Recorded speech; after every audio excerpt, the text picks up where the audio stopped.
Silicon city ಬೆಂಗಳೂರಿನಲ್ಲಿ ದಿನದಿಂದ ದಿನಕ್ಕೆ ಪುಡಾರಿಗಳ ಅಟ್ಟಹಾಸ ಜಾಸ್ತಿ ಆಗ್ತಾ ಇದೆ. ಬ್ಯಾಟರಾಯನಪುರದಲ್ಲೂ ಕೂಡ ಒಂದು ಘಟನೆ ನಡೆದಿದೆ. ಕಾಂಡಿಮೆಂಟ್ಸಿಗೆ ಹೋಗಿ ಸಿಗರೆಟ್ ಕೇಳಿದ್ದಾರೆ, ಬೀಡಾ ಅಂಗಡಿಗೆ ಹೋಗಿ ಸಿಗರೆಟ್ ಕೇಳಿದ್ದಾರೆ, ಪುಕ್ಸಟ್ಟೆ ಕೊಡಲ್ಲ ಅಂತ ಹೇಳಿದ್ದಕ್ಕೆ ಹಲ್ಲೆ ಮಾಡೋದಕ್ಕೆ ಯತ್ನಿಸಿದ್ದಾರೆ, ಅಂಗಡಿಯನ್ನೇ ಧ್ವಂಸ ಮಾಡಿದ್ದಾರೆ. ನಿಜಕ್ಕೂ ಕಾನೂನು ಸುವ್ಯವಸ್ಥೆ ಏನಾಗ್ತಾ ಇದೆ ಅಂತ ಹೇಳಿ ಸಿಬ್ಬಂದಿ ಗ್ರಾಹಕರ ಮೇಲೆ ಹಲ್ಲೆ ಮಾಡಿದಂತಹ ಆರೋಪ. ಬ್ಯಾಟರಾಯನಪುರ ಪೊಲೀಸ್ ಠಾಣಾ ವ್ಯಾಪ್ತಿಯಲ್ಲಿ ಘಟನೆ ನಡೆದಿದೆ. ಪೊಲೀಸರಿಗೆ ಅಂಗಡಿ ಮಾಲೀಕ ರಾಜು ಹೋಗಿ ಕಂಪ್ಲೇಂಟ್ ಕೊಟ್ಟಿದ್ದಾರೆ, ನೋಡಿ ಹಿಂಗೆ ಮಾಡಿದ್ದಾರೆ ಅಂತ ಹೇಳಿ. ಆರೋಪಿಗಳನ್ನು ಬಂಧಿಸಬೇಕು ಅಂಥೇಳಿ ಆಗ್ರಹ ಕೂಡ ಹೆಚ್ಚಾಗ್ತಾ ಇದೆ. ಬಟ್ ಪೊಲೀಸರು ಇದಾರಾ ಇಲ್ವಾ ಅನ್ನೋದೇ ಗೊತ್ತಾಗ್ತಾ ಇಲ್ಲ. ಈ ಪುಡಿ ರೌಡಿಗಳಿಗೆ, ಪುಡಾರಿಗಳಿಗೆ ಪೊಲೀಸರ ಭಯ ಇಲ್ಲ, ಕಾನೂನಿನ ಭಯ ಇಲ್ಲ. ನೋಡಿ ಇಷ್ಟೆಲ್ಲ ಮಾಡಿದ್ರೆ ಪೊಲೀಸರು ಹುಡ್ಕೊಂಬರ್ತಾರೆ, ಬೆಂಡೆತ್ತುತ್ತಾರೆ. ಇದು ಯಾವುದರ ಜ್ಞಾನನೇ ಇಲ್ವಾ? ಹಾಗಾದರೆ ಪೊಲೀಸರು ಇಂಥವ್ರನ್ನ ಟಚ್ಚೇ ಮಾಡೋದಕ್ಕಾಗಲ್ಲ, ಹಾಗಾಗಿಯೇ ಈ ರೀತಿ ವರ್ತನೆ ಮಾಡ್ತಾ ಇದ್ದಾರಾ ಹೇಗೆ ಅಂಥೇಳಿ. ಹೊಟ್ಟೆಪಾಡಿಗಾಗಿ ಒಂದು ಬೀಡಾ ಅಂಗಡಿ ಇಟ್ಕೊಂಡಿದ್ರು, ಅದರಲ್ಲಿ ಬರ್ತಾ ಇದ್ದಂತಹ ದುಡ್ಡಲ್ಲೇ ಮನೆಯನ್ನು ನಡೆಸ್ತಾ ಇದ್ರು. ಈಗ ಪುಕ್ಸಟ್ಟೆ ಸಿಗರೇಟ್ ಕೊಡಲಿಲ್ಲ ಅಂಥೇಳಿ ಒಡೆದು ಧ್ವಂಸ ಮಾಡಿ ಆತನ ಹೊಟ್ಟೆ ಮೇಲೆ ತಣ್ಣೀರು ಬಟ್ಟೆ ಹಾಕ್ಕೊಳ್ಬೇಕಾದಂತಹ ಪರಿಸ್ಥಿತಿ ನಿರ್ಮಾಣ ಮಾಡಿದ್ದಾರೆ.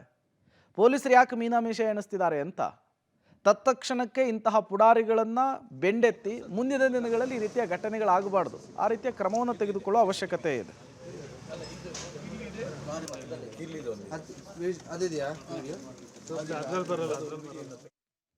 ಮತ್ತಷ್ಟು ಡೀಟೇಲ್ಸ್ ಅನ್ನು ಕೊಡೋದಕ್ಕೆ ನಾಗೇಶ್ ನೇರ ಸಂಪರ್ಕದಲ್ಲಿ ಜಾಯಿನ್ ಆಗಿದ್ದಾರೆ. ನಾಗೇಶ್, ಇತ್ತೀಚೆಗಂತೂ ಬೆಂಗಳೂರಿನಲ್ಲಿ ಈ ರೀತಿಯ ಪುಡಾರಿಗಳ ಹಾವಳಿ ಜಾಸ್ತಿ ಆಗ್ತಾ ಇದೆ. ಪುಕ್ಸಟ್ಟೆ ಸಿಗರೇಟ್ ಕೊಡಲಿಲ್ಲ ಅನ್ನೋ ಕಾರಣಕ್ಕೆ ಅಂಗಡಿ ಧ್ವಂಸ ಮಾಡ್ತಾರೆ ಅಂದರೆ ಇವ್ರಿಗೆ ಪೊಲೀಸರು ಕಾನೂನಿನ ಭಯ ಇಲ್ವಾ ಅಂಥೇಳಿ.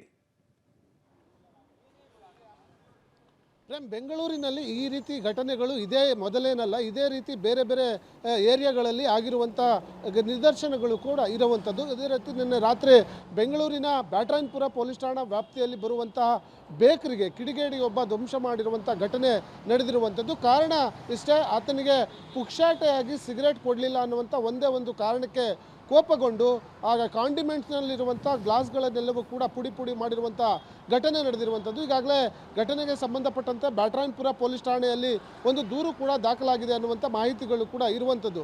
ಅಲ್ಲಿಯ ಸ್ಥಳೀಯರು ಮತ್ತು ಬೇಕರಿ ಮಾಲೀಕರ ಆರೋಪದ ಪ್ರಕಾರ ಆತ ಅಲ್ಲಿಯ ಸ್ಥಳೀಯ ರೌಡಿ ಶೀಟರ್ ಅನ್ನುವಂಥ ಮಾಹಿತಿಗಳು ಕೂಡ ಇರುವಂಥದ್ದು. ರೌಡಿ ಶೀಟರ್ ಬಗ್ಗೆ ಸಾಕಷ್ಟು ನಿಗಾ ವಹಿಸುವಂಥ ಕೆಲಸವನ್ನು CCB ಮತ್ತು ಸ್ಥಳೀಯ ಪೊಲೀಸರು ಮಾಡ್ತಾ ಇದ್ರು ಕೂಡ ಈ ಪುಂಡರ ಆಟಾಟೋಪ ದಿನೇ ದಿನೇ ಹೆಚ್ಚಾಗ್ತಾ ಇದೆ. ಹಾಗಾಗಿ ಬೆಂಗಳೂರು ಪೊಲೀಸರು ಇಂಥ ಕಿಡಿಗೇಡಿಗಳ ವಿರುದ್ಧ ಕಠಿಣ ಕ್ರಮ ಕೈಗೊಳ್ಳುವಂಥ ಅವಕಾಶ ಇರೋದಂಥದ್ದು. ಹಾಗಾಗಿ ಈಗಾಗಲೇ ಘಟನೆ ಸಂಬಂಧಪಟ್ಟಂತೆ ದೂರು ದಾಖಲಿಸಿರುವಂಥ ಪೊಲೀಸರು ಆತನಿಗಾಗಿ ಹುಡುಕಾಟವನ್ನು ನಡೆಸ್ತಿದ್ದಾರೆ ಅನ್ನುವಂಥ ಮಾಹಿತಿಗಳು ಕೂಡ ಇರುವಂಥದ್ದು. ಜೊತೆಗೆ ಈಗಾಗಲೇ ಕಾಂಡಿಮೆಂಟ್ಸ್ನ ಸಂಘಟನೆಗಳು ಕೂಡ ಇದೇ ರೀತಿಯಾಗಿ ಬೆಂಗಳೂರಿನಲ್ಲಿ ಪದೇ ಪದೇ ಘಟನೆಗಳಾಗ್ತಾ ಇದೆ. ಇಂಥವ್ರ ವಿರುದ್ಧ ಕಠಿಣವಾಗಿ ಕ್ರಮ ಕೈಗೊಳ್ಳಬೇಕು. ಜೊತೆಗೆ ಬ್ಯಾಟರಾಯನಪುರ ಬೇಕರಿ ಕಾಂಡಿಮೆಂಟ್ಸನ್ನು ಹೊಡೆದಿರುವಂಥ ಆರೋಪಿ ಏನಿದ್ದಾನೆ ಈ ಕೂಡಲೇ ಆತನನ್ನು ಬಂಧನ ಮಾಡಬೇಕು. ಇಲ್ಲದೆ ಹೋದರೆ ನಾವು ಬೆಂಗಳೂರಿನಾದ್ಯಂತ ಬಂದ್ವನ್ನು ಮಾಡಿ ನಾವು ಪ್ರತಿಭಟನೆಯನ್ನು ಮಾಡಿ ಆಕ್ರೋಶವನ್ನು ವ್ಯಕ್ತಪಡಿಸಬೇಕಾಗುತ್ತೆ ಅನ್ನುವಂಥ ಎಚ್ಚರಿಕೆಯನ್ನು ಕೂಡ ಕೊಟ್ಟಿರುವಂಥದ್ದು.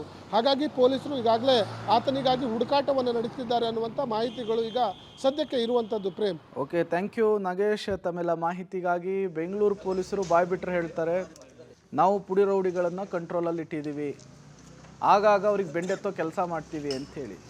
ಆಗಾಗ ಬಿಸಿ ಮುಟ್ಟಿಸಿದ್ರೆ ಈ ರೀತಿಯ ಘಟನೆಗಳೇ ಆಗಲ್ಲ. ಪೊಲೀಸರ ಮೇಲೆ ಯಾವಾಗ ಭಯ ಕಡಿಮೆ ಆಗುತ್ತೋ ಆಗ ಈ ರೀತಿಯ ಘಟನೆಗಳಾಗುವಂಥದ್ದು.